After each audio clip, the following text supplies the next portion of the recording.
Dito na lumaki si Makoy sa piling ng kanyang lolo at lola dahil iniwan na pala siya ng kanyang nanay.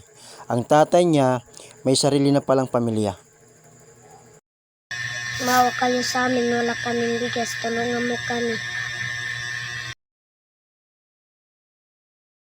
Magandang araw sa inyo guys. So muli kong binabalikan dito sila lola at lolo at dito sa apo niyang si Makoy. Kasi meron dito nagpadala sa akin ng nakaraang linggo, nagpadala sa akin ng pera.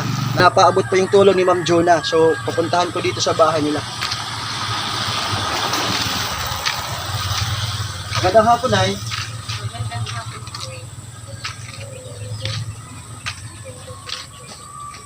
Kumusta, Nay? Maglalaba po. Naglalaba.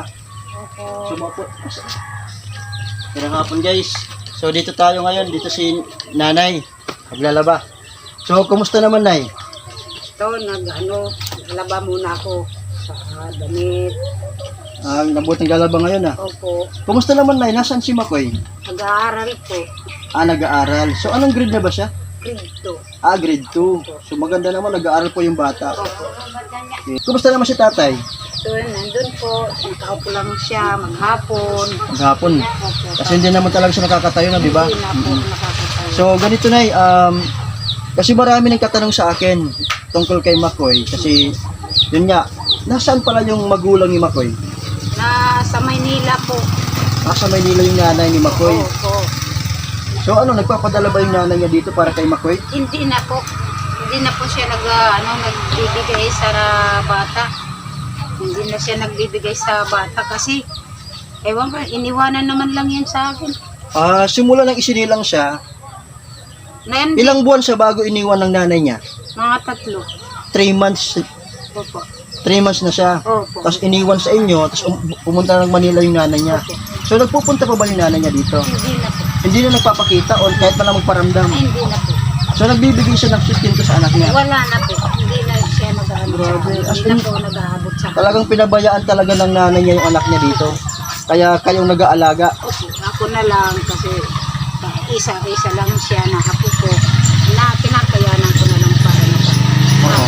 So kahit pa paano, nakakatulong din yung apo mo mag-alaga sa lolo niya. Oo, kasi pag nasa palayan ako o nasa trabaho ako, siya ang may iwan sa lolo niya. Oo. Siya magpagsusubo pagkain Pagkain. ng lolo niya. Mm. Siya Siya rin ang nagsasaing. Opo, siya lang muna ang pinapagsaing. Inutusan ko siya kasi tinuruan ko siya bago ako mag-Manila. Ang ganda. Ganito. Hindi rin makakaya naman siya. Alam naman niya. Ayun, siya na mismo magsasaing.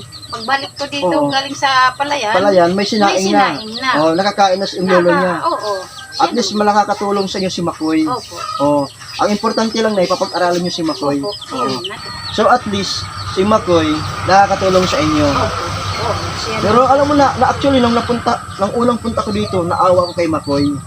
At saka hindi ko na itanong yung magulang niya kung nasaan yung magulang niya. Dahil sa marami nagtatanong sa akin, nasaan yung magulang. Kaya ngayon naitanong ko. Yung tatay niya, meron ng sariling pamilya, may mga anak din, kaya hindi siya naasikaso din at nabibigyan ng tamang sustento. Dahil ang trabaho ng tatay niya, construction, maliit lang yung kinikita. So yung nanay niya, wala na, as in total. Wala na. Hindi na siya nagparamdam yung nanay niya. Wala na talaga. Grabe ano. Kakaawa talaga si Makoy. Hindi na talaga siya na dito na lang siya sa akin lumaki. Pinapag-aral. Di pag tuwing napupunta ng tatay niya dito, Makoy dito pa sa nanay, huwag mo magpapasaway. Kasi Oo. ayun lang ang inaano sa bibigyan lang siya. Kilo, minsan 2 kilo, Oo. ang ibinigay. At least kahit pa paano, nagbibigay din. Nagbibigay Oo. naman ang tatay niya. Pero sa totoo lang, kulang pa. Kasi alam mo, nakita ko si Makoy, napakabait ni Makoy. Kasi alam nyo guys, bihira na lang yung mga bata ngayon na sa edad niyang 9 years old, natuto na siyang magsaing, natuto na siyang mag-igib ng tubig, natuto siyang mag-alaga sa lulo niyang may sakit. Yun po yung nakakaawa yung bata. Alam nyo guys, si Makoy, yung mas karapat dapat nating tulungan na sa edad niya, grabe. Kasi ang karamihang bata ngayon, nakatutok na sa cellphone. Puro na lang cellphone, mahirap ng utusan, dahil araw-araw na lang cellphone. Pero itong bata na to, dahil sa sobrang hirap ng buhay na pinagdaanan niya, lumaki siya sa kahirapan, kaya maaga siyang namulat at natuto siyang tumulong sa inyo. Oo. Pero Nay, kaya ako bumalik dito ngayon, actually, dinaanan ko lang ngayon dahil kailangan kong iabot sa iyo. Galing po sa puso ni Ma'am na maiabot ang tulong para sa inyo. Okay, so andito po, binigay niya sa akin, padala siya ng pera dahil po to sa sponsor. Okay, so bigay po. So bago ko po ibigay, Ma'am, papasalamat muna ako sa nagpaabot po ng tulong, nagbigay po ng pera, Ma'am Juna Ayon. Marami pong salamat sa tiwala niyo po sa akin kay Lakwat Zero Pagbulig Vlog, na naging daan po ako sa tulong niyo na gusto nyong ipaabot dito sa mag-asawa, sa asawa niya na may sakit, hindi po nakakalakad. So nandito po yung pinadala mo sa akin na 550. So ibibigay po natin kay Nanay. So Nay, galing po kay Ma'am Juna, nais niya pong makatulong sa inyo, Ma'am. Oo. Ma'am, So Ma'am, pasalamatan po natin si Ma'am Juna po. Ma'am, maraming salamat po yung bigay niyo sa akin, ang tulong, lalo na kay Sir, lalo na sa kanya.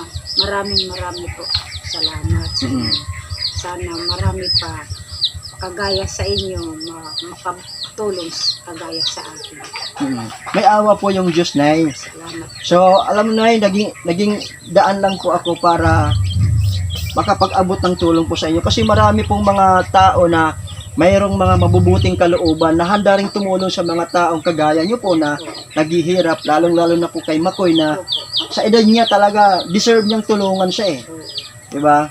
So naging instrumento lang po ako at dito po bumalik ako, kaya po ipinaabot sa inyo ang tulong ni Ma'am Juna.